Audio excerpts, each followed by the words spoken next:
Hi, hello மக்களே! எல்லாரும் எப்படி இருக்கீங்க?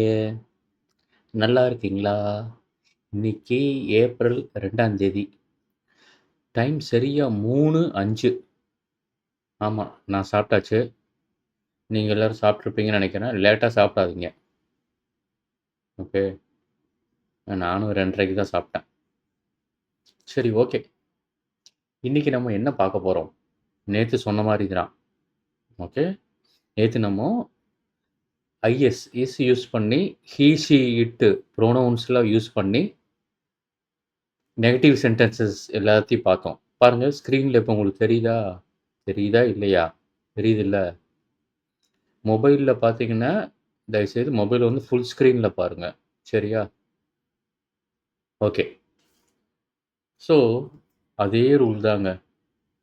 ஃபர்ஸ்ட்டு டப்பால, ஃபர்ஸ்ட்டு பாக்ஸ்ல இருக்கிறது ஐஎஸ் யூஸ் பண்ணி பாசிட்டிவ் சென்டென்சஸ். அடுத்தது 2வது பாக்ஸ்ல இருக்கிறது ஐஎஸ் யூஸ் பண்ண நெகட்டிவ் சென்டென்சஸ். நெகட்டிவ் சென்டென்சஸ் ரொம்ப ஈஸி. ஓகே. நேத்து சொன்ன மாரி தான். அந்த ஆக்ஸிலரி வெர்ப்க்கு அப்புறம் ஒரு நாட் போட்டுக்கிறோம். சரியா? நாட்டுங்கிறது அட்வெர்ப். சரியா? மத்த கிராமர்லாம் வந்து எல்லாம் இதுக்கு முன்னாடியே பார்த்துட்டோம். இப்போ இடம் வேணுங்கிறதுக்காக நான் இப்போ ஒரு 3வது பாக்ஸ் போட்டிருக்கேன். 3வது பாக்ஸ்ல என்ன பண்ண போறோம்னா, அ அந்த நெகட்டிவ் சென்டென்சஸ்லருந்து நம்ம கேள்விகள உருவாக்க போறோம். சரியா? பாடத்துக்குள்ள போவோம். ஆ. அப்புறம் கடைசில வொக்காபுலரி பார்ப்போம். நல்லா படிங்க மக்களே! ஜாலியா படிங்க. ஓகே. ரொம்ப சீரியஸா படிக்காதீங்க. அழகா தெரிஞ்சுக்கோங்க. என்னால முடிஞ்ச வரைக்கும் ஈஸியா சொல்லி தரேன். அப்படியே உங்க ஃப்ரெண்ட்ஸ்ட்ட சொல்லி சப்ஸ்கிரைபர்ஸ அறிமுகப்படுத்துங்க. நம்ம சேனல் வளரணும். ஓகே. சரி. 1 பச்சை கலர்லயே இருக்கட்டுமா? இல்ல வேற ஏதாவது கலர் நல்லா டார்க்கா தெரியிற மாரி ஒரு கலர் எடுத்துப்போமா? கருப்பு எடுத்துக்கலாமா? பளிச்சுன்னு தெரியிற மாரி. சரி நான் ரெட் எடுத்துக்கிறேன். ஆ. சரி. வேற ஒண்ணுமே இல்லைங்க. அதே ரூல் தான். ஓகே. இப்ப 2வது பாக்ஸ் கவனிங்க. 2வது பாக்ஸ்ல தான் நெகட்டிவ் சென்டென்சஸ் எல்லாமே இருக்கு. கரெக்ட்டா? நெகட்டிவ் சென்டென்சஸ் எல்லாமே இருக்கு 2வது பாக்ஸ்ல. என்ன ரூல்னா, நம்ம பாசிட்டிவ் சென்டென்சஸ்லேருந்து எப்படி கேள்விகள உருவாக்கணும்? அந்த ஆக்ஸிலரி வெர்ப முன்னாடி கொண்டு போயிட்டோம் இல்லையா? அதே ரூல் தான் இங்கேயும். இங்கேயும் பாருங்க. இஸ்ஸ கழட்டிட்டு முன்னாடி கொண்டு போயிட்டேன். இஸ் ஹி நாட் அன்பு? முடிஞ்சது. ஓகே. அவன் பெயர் அன்பு இல்லையா? அப்படின்னு சொல்றதுக்கு. அடுத்தது 2வது. She is not interested in playing cricket. நான் அப்படியே இஸ்ஸ முன்னாடி கொண்டு போறேன். Is she not interested in playing cricket? அவளுக்கு கிரிக்கெட் விளையாடுவதில் விருப்பம் இல்லையா? She not interested in playing cricket. Okay. அடுத்தது 3வது. He is not 50 years old. Is he not 50 years old? அவருக்கு 50 வயது ஆகவில்லையா? Is he not 50 years old? பாருங்க எவ்வளோ ஈஸி. என்னன்னா மக்களே நீங்க பேசணும்ப்பா. அதான் பிரச்சனை. ஓகே. அடுத்தது 4வதுக்கு வரேன். 4வது வந்து she is not younger then you. முன்னாடி கொண்டு போயிருங்க. Is she not younger then you? ஈஸியா இருக்கா? ஆனா நீங்க சி அப்படியே பேச பேச அப்படியே வந்துரும். ஓகேவா? நீங்க கிராமர மட்டும் புரிஞ்சுக்கோங்க. அ அவள் உன்னை விட வயது இளை இல்ல, இல்ல. அவள் உன்னை விட இளையவள் இல்லையா? ஓகே. இல்லையா? உன்னை விட உன்னை விட இளையவள் இல்லையா? அப்படின்னு நம்ம தமிழ்ல கேட்போம். 5வது point. He is not older than you. அவன் உன்னை விட வயதானவன் இல்லையா? அவன் உன்னை விட மூத்தவன் இல்லையா? அந்த மாரி. Okay. So is he not அது நீங்க ஒரு கேள்வியா கேட்குறீங்க. அதாவது ஃபீல் பண்ணி படிங்க. Is he not older than you? Is he not older than you? நான் பாருங்க கடைசில அந்த கேள்வி கேட்கும்போது நான் ஒரு ராகத்த சேர்த்துக்கிறேன் பாருங்க. ஆங்கிலத்தில அது ரொம்ப முக்கியம். Is he not older than you? அப்படியே இழுக்கிறோமாங்க கடைசில. கொஞ்சம் தேயணும். கடைசில சொல்லும்போது கொஞ்சம் தேயணும். அது ஒரு கேள்வி வாக்கியமா இருக்கிறதுனால, கொஞ்சம் வந்து லைட்டா ஒரு ராகம். Is he not older than you? Practice பண்ணுங்க. அ 6வது she is not an Indian. Okay. Is she not an Indian? Is she not an Indian? இந்த இடத்துல okay. Is she not a Indian கூட வரலாம். ஓகேவா?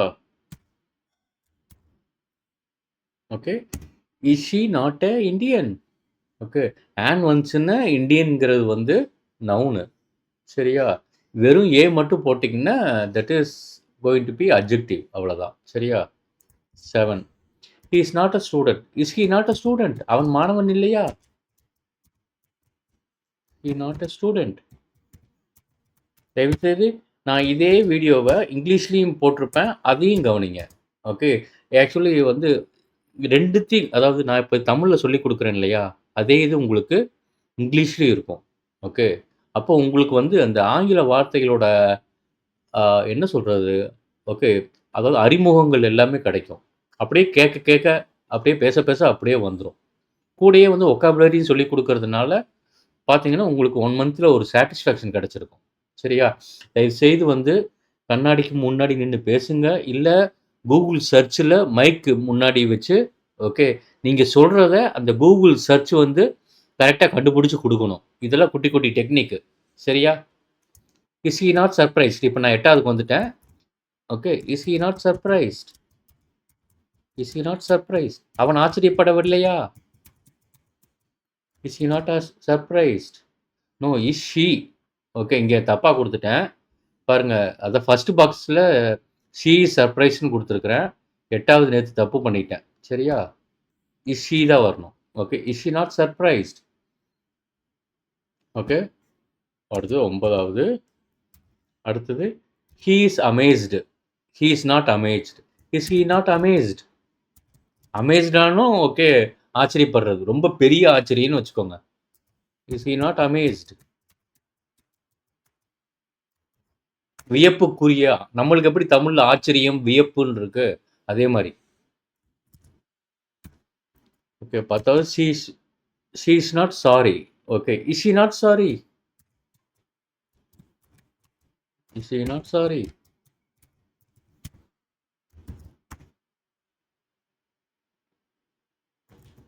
அடுத்தது 11 he is not confused. Is he not confused? அவன் குழப்பமடையவில்லையா? Is he not confused?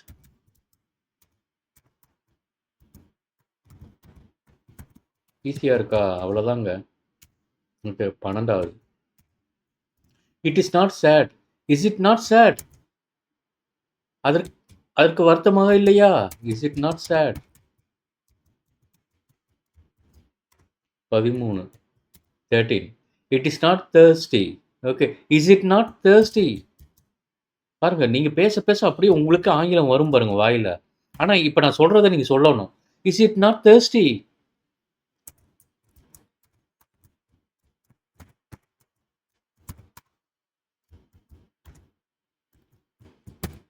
14 she is not from India. Is she not from India? அவள் இந்தியாவிலிருந்து வரவில்லையா? Is she not from India? Is she not from India? 15 இவ்வளோ ஸ்பீடா முடிக்கிறோம். It is not sleepy. Is it not sleepy?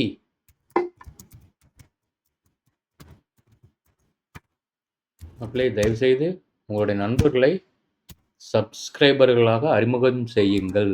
16 okay. She is not a business woman. Is she not a business woman? அவள் வியாபாரி இல்லையா? Is she not a business woman? Is she not அ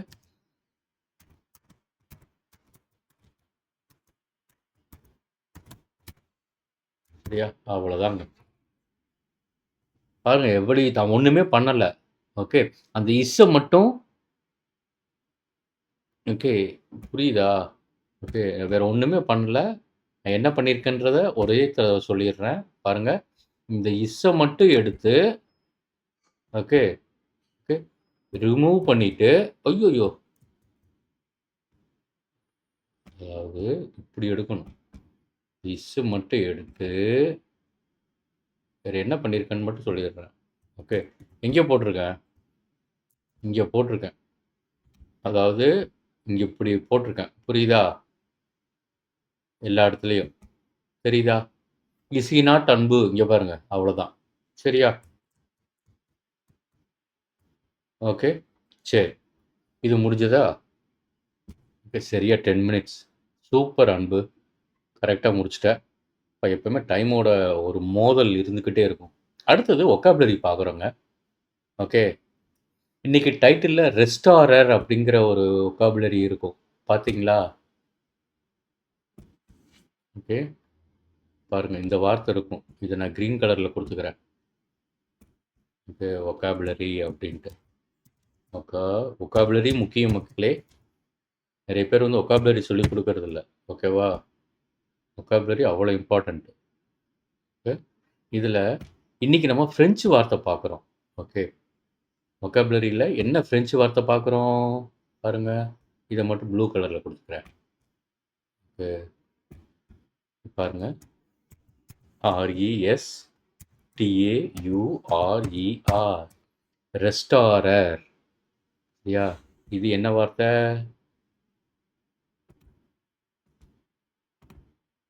இது வந்து okay French root word. சரியா? French root word. ரூட்டுன்னா வேர் இல்லையா? மரத்தோட வேர் சொல்கிறோம்ல, அதான் ஃப்ரெஞ்சு ரூட் வேர்டு இது ரெஸ்டாரர். சரி, இது அப்படியே இங்கே இருக்கட்டும். நான் இதுக்கு முன்னாடி உங்களுக்கு என்ன சொன்னேன்? க்ரீக்குக்கு ஒரு ரூட் வேர்டு பேங்க் போட்டுக்கோங்க. அதே மாதிரி லாட்டினுக்கு ஒரு ரூட் வேர்டு பேங்க் போட்டுக்கோங்க. சரியா? ஞாபகம் இருக்கா? நேற்று நம்ம லாட்டின் பார்த்தோம். அதுக்கு முன்னாடி நாள் வந்து க்ரீக்கு பார்த்தோம்.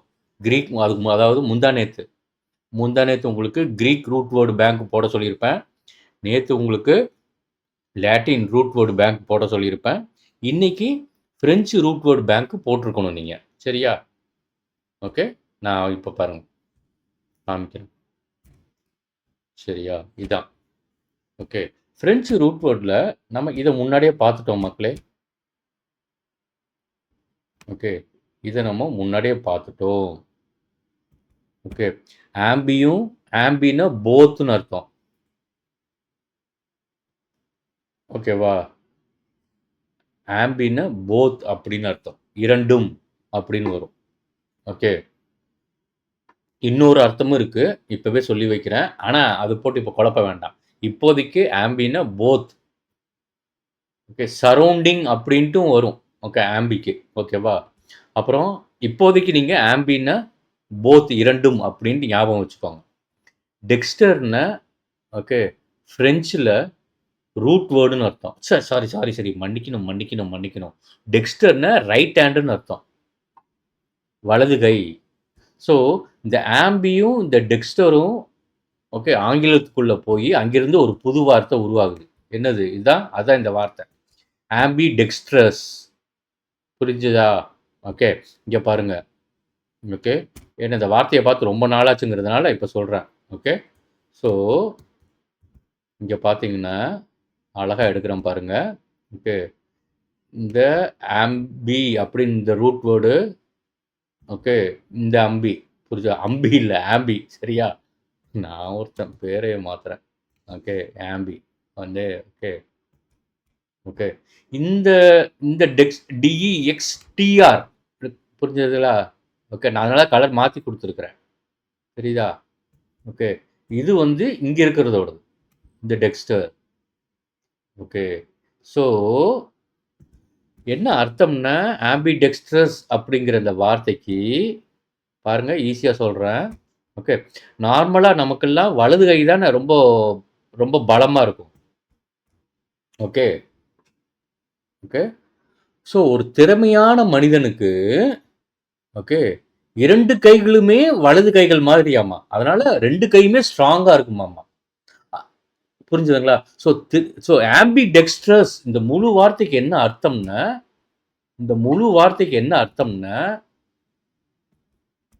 ஓகே இந்த முழு வார்த்தைக்கு என்ன அர்த்தம்னா ஸ்கில்ஃபுல் பர்சன்ட்னு அர்த்தம். இதெல்லாம் முன்னாடியே நான் சொல்லியிருக்கிறேன். இருந்தாலும் நான் சொல்றேன் நானு. ஓகேவா? இது வந்து என்ன அர்த்தம்னா, திறமையான மனிதன். Okay, skilful person. அதாவது ஸ்கில்ஃபுல் பர்சன்னா என்ன அர்த்தம்னா, அந்த ஸ்கில்ஃபுல் பர்சனுக்கு 2 கைகளுமே வலது கை மாரியாமா. ஓகே, புரிஞ்சதா? ஓகே, ஸ்கில்ஃபுல் பர்சன் அப்படின்னு வச்சுக்கலாம். ஓகேவா? புரிஞ்சதா? இத முன்னாடியே பார்த்துட்டோங்கிறதுனால நான் இத எடுக்கல. சரியா? ஓகே. இப்ப அடுத்தது இங்க வரோம். இன்னைக்கு கத்துக்க போற வார்த்தைக்கு. ஓகே. ரெஸ்டாரர் இது ரொம்ப அருமையான வார்த்தைங்க. நிஜமாவே. ஓகே. ரெஸ்டாரர் அப்படின்னா, ஓகே. பாருங்க, நான் இது உங்களுக்கு சொல்லும்போது தான் உங்களுக்கு புரியும். ரெஸ்டாரர் அப்படின்னா என்ன அர்த்தம்னா, டூ ரிஸ்டோர் இல்லைன்னா டூ ரினியூ. ரினியூ பாருங்க, ரினியூ உச்சரிங்க. டூ ரிஸ்டோர் சொல்லலாம். ஓகே. இல்லைன்னா டூ ரினியூ. ரினியூன்னா ரினியூனாலும் ரிஸ்டோர்னாலும் புதுப்பித்துக் கொள்ளுதல். புரிஞ்சதா? அதாவது ரெஃப்ரெஷ் பண்ணிக்கிறது. ஓகே, புதுப்பித்துக் கொள்ளுதல். ஓகே, ரொம்ப டயர்டா இருந்தீங்கன்னா கொஞ்ச நேரம் படுத்து தூங்குனதுக்கு அப்புறம், ஓகே, நம்மளுக்கு என்ன சொல்றது, ஒரு உற்சாகம் வருது இல்லையா? அதுதான் உங்கள நீங்க புதுப்பிச்சுக்கிறீங்க. ஓகே. நம்ம இன்னைக்கு நைட்டு படுத்து தூங்கி எந்திரிச்சு, நாளைக்கு காலையில எந்திரிச்ச உடனே நம்மளுக்கு கொஞ்சம் ஃப்ரெஷ்ஷா இருக்குல்ல. ஓகே, உற்சாகமான காலைன்னு சொல்றோம் இல்லையா? ஸோ தூங்கி எந்திரிச்சதுனால தான் உங்கள வந்து புதுப்பிச்சுக்கிறீங்க. அடுத்த நாளோட வேலைகளுக்கு உங்கள தயார்படுத்திக்கிறீங்க இல்லையா? ஸோ அந்த புதுப்பித்துக் கொள்ளுதல் அப்படிங்கிற அர்த்தத்துக்கு பிரெஞ்சுல ரெஸ்டாரன்ட்ன்னு சொல்லுவாங்க. புரியுதா மக்களே? உங்களால புரிஞ்சுக்க முடியுதா? தயவு செய்து ஃபாலோ பண்ணுங்கப்பா. ஓகே, ரொம்ப ஈஸி. அழகா சொல்லிக் குடுக்குறேன். சரியா? ஸோ அந்த ரெஸ்டாரர் அப்படின்னா, ஓகே, அதிலிருந்து, ஓகே, பழைய காலத்துல, ஓகே, அந்த பிரெஞ்சுல பார்த்தீங்கன்னா, ஓகேவா? அதாவது ஒரு இடம் இருக்கும். ஓகே. அங்கே வந்து ரொம்ப தூரத்துல இருந்து நடந்து வர்றவங்க, அப்புறம் போர் வீரர்கள். Okay, okay. நான் இப்படித்தான் அந்த வார்த்தை உருவாகியிருக்கும்னு நான் நெனைக்கிறேன். ஓகேவா? நீங்க வேணா கூகுள் சர்ச் பண்ணி பார்த்துக்கோங்க. ஓகே. அதாவது அந்த இடத்துல ரெஸ்டாரர் அப்படிங்கிறது அந்த இடத்துல, ஓகே, உணவு அருந்தி, ஓகே, அதாவது சாப்பிட்டுட்டு, ஓகேவா, கொஞ்ச நேரம் படுத்து தூங்கிட்டு தங்கள வந்து ரெஃப்ரெஷ் பண்ணிப்பாங்களாமா. தங்கள வந்து புதுப்பிச்சுப்பாங்களாமா.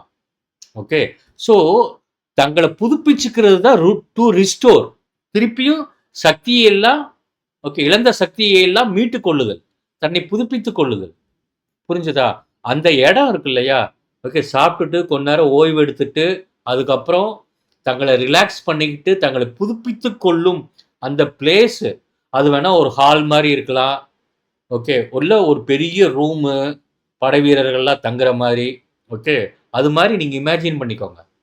ஓகே. ஸோ என்ன புரிஞ்சுக்கணும்னா, அந்த ரெஸ்டாரண்ட்ன்ற வார்த்தையில இருந்து தான் நம்ம இப்ப சொல்றோம் இல்லையா? ரெஸ்டாரண்ட், ஹோட்டல், ஃபுட்டுல்லாம் சப்ளை பண்ற இடம். நம்ம போய், "ஏன்பா இங்க பக்கத்துல ஏதாவது நல்ல ரெஸ்டாரண்ட் இருக்கா? நான்வெஜ் ரெஸ்டாரண்ட் இருக்கா? வெஜிடேரியன் ரெஸ்டாரண்ட் இருக்கான்னு?" கேட்போம். இல்லைன்னா vegetarian hotel, non veg hotel. Okay. So இப்போதைக்கு நம்ம என்ன என்ன புரிஞ்சுக்கணும்னா, இந்த ரெஸ்டாரண்ட்ங்கிற வார்த்தை, ஓகே, இந்த ரெஸ்டாரண்ட்ன்ற வார்த்தை எப்படி உருவாச்சுங்கிற கதையை நான் இப்போ சொல்லியிருக்கிறேன். அது ஒரு ரெஸ்டாரர் அப்படிங்கிற பிரெஞ்சு வார்த்தையிலிருந்து உருவானது. புரிஞ்சதா? அழகா இருக்கா? ஸோ நீங்க இந்த ரெஸ்டாரர்ங்கிற வார்த்தை பார்த்தீங்கன்னா, ஓகே, பாருங்க, அதாவது இந்த வார்த்தையும் கவனிங்க. ஓகே, அழகா உங்களுக்கு தெரியுது பாருங்க. ஓகே. ஸோ இந்த ரெஸ்டாரண்ட்ங்கிற வார்த்தை ஆங்கிலத்துக்குள்ள போயி, ஆங்கிலத்திலிருந்து ரெஸ்டாரண்ட் அப்படிங்கிற ஒரு வார்த்தை நமக்கு கிடைக்குது. சரியா மக்களே? ஓகே. நம்ம இதுவரைக்கும் பிரெஞ்சுல 3 வேர் வார்த்தைகள் பார்த்திருக்கிறோம். ஆம்பி, டெக்ஸ்டர், ரெஸ்டாரர். சரியா? சரியா? அப்புறம் இன்னொன்னு சொல்ல மறந்துட்டேன். ஓகே. இந்த ஓயூஎஸ் முடிஞ்சதுன்னா, அது வந்து அட்ஜெக்டிவ்னு அர்த்தம் மக்களே. ஓகே. ஃபார் எக்ஸாம்பிள் பாருங்க. நான் இப்ப சொல்றேன். ஓகே. இப்போ ஆம்பிடெக்ஸ்ட்ரஸ் அப்படிங்கிறது அட்ஜெக்டிவ். அட்ஜெக்டிவ்னா முன்னாடியே நான் சொல்லியிருக்கிறேன். என்ன? ஒரு பெயரை விவரிச்சு சொல்றதுக்கு பயன்படுத்தக்கூடிய ஒரு சொல்லு தான் வந்து அட்ஜெக்டிவ். சரியா? ஓகே. இப்போ ஆம்பிடெக்ஸ்ட்ரஸ் மாதிரி என்னென்ன வார்த்தைகள்லாம் இருக்குன்னு பார்த்தீங்கன்னா, கண்டினியூஸ் பாருங்க. கண்டினியூஸ். இதுல ஓஎஸ் முடியுதா? ஈஸியா இருக்கா? ஓகே. கண்டினியூஸ் ஒரு வார்த்தையா? ஓகே. அடுத்தது இதெல்லாம் பார்த்தீங்கன்னா அட்ஜெக்டிவ். ஓயூஎஸ்ல முடிஞ்சதுன்னா அட்ஜெக்டிவ். ஓகே. டேஞ்சரஸ். ஓயூஎஸ். அபாயகரமான. ஓகே. இதுக்கு வேற கலர் கொடுக்குறேன். ஓகே. புரியுதா? ஸோ அதே மாதிரி தான் ஆம்பிடெக்ஸ்ட்ரஸ். சரியா? ஓகே. கிளியர்? ஸோ இன்னைக்கு அழகா பார்த்துட்டோம். நீங்க எனக்காக ஒண்ணே ஒண்ணு பண்ணணும். என்னன்னா, தனித்தனி நோட்டு குட்டி குட்டி நோட்டு போட்டுக்கணும். அவ்வளோதான். 60 பக்கம் நோட்டு. விவரமா அழகா சொல்லிக் கொடுக்குற கிராமரு, மொத்தம் கிராமர். ஓகே. ஏன்னா இதுவரைக்கும் நம்ம ஆரம்பத்துல பிரசன்ட் கன்டினியூஸ் பார்த்தோம். அதுல தான் நான் உங்களுக்கு தொடங்குனேன். அதுக்கப்புறம் சிம்பிள் பிரசன்ட் டென்ஸ்ல ஆம்ல எல்லாமே பார்த்துட்டோம். ஆம்ல வந்து positive questions, sorry positive sentences, அப்புறம் ஆம்ல okay questions from positive sentences, அப்புறம் ஆம்ல நெகட்டிவ் சென்டென்சஸ். ஓகே. அப்புறம் அதே ஆம்ல கொஸ்டின்ஸ் ஃப்ரம் நெகட்டிவ் சென்டென்சஸ். அதே மாதிரி இப்போ இஸ்லையும் பார்த்து முடிச்சிட்டோம். ஓகே. கூட நம்ம நிறைய ரூட் வேர்ட்ஸும் பார்த்துருக்கோம். க்ரீக்கில் பார்த்துருக்குறோம், லாட்டினில் பார்த்துருக்குறோம், ஃப்ரெஞ்சில் பார்த்துருக்குறோம். நீங்கள் பண்ண வேண்டியதெல்லாம் சத்தம் போட்டு பேசணும். சரியா? ஓகே. சரி மக்களே, நான் இதோட இந்த கிளாஸை முடிக்கிறேன். Okay. Control S. Bye. Take care. நல்லா படிங்க மக்களே. ஒரு சின்ன வேண்டுகோள். ஓகே. நிறைய சப்ஸ்கிரைபர்களை தயவுசெய்து அறிமுகப்படுத்துங்க. சரியா? ஏன்னா இந்த நல்ல சேனல் வந்து எல்லாருக்கும் நிறைய பேருக்கு போய் சேரணும். சரியா? ஓகே. பாய். Take care. அப்புறம் இன்னொன்று, தயவுசெய்து வந்து என்னோட வீடியோஸை ஓகே ஆங்கிலத்துலேயும் இருக்கும், அதையும் கவனிங்க. ஓகே. கம்ப்யூட்டர் டெக்னாலஜி எல்லாமே அடிப்படையிலிருந்து கம்ப்யூட்டர்னா என்ன அப்படிங்கிறதுலேருந்து ஓகே நாவிஸ் லேர்னர்ஸ் மினி அப்படிங்கிற பிளேலிஸ்டில் இருக்கும். அதில் நான் இங்கிலீஷ்லேயும் எடுத்திருப்பேன், தமிழ்லேயும் எடுத்திருப்பேன். தமிழில் கவனிச்சுட்டு அதுக்கப்புறம் ஆங்கிலத்தில் கவனிங்க. ஈஸியாக புரியும். உங்களுக்கும் ஆங்கில வார்த்தைகளை காதில் போட்டு கேட்ட மாதிரி இருக்கும். புரிஞ்சுதா? ஓகே. ஓகேப்பா. பை. Take care.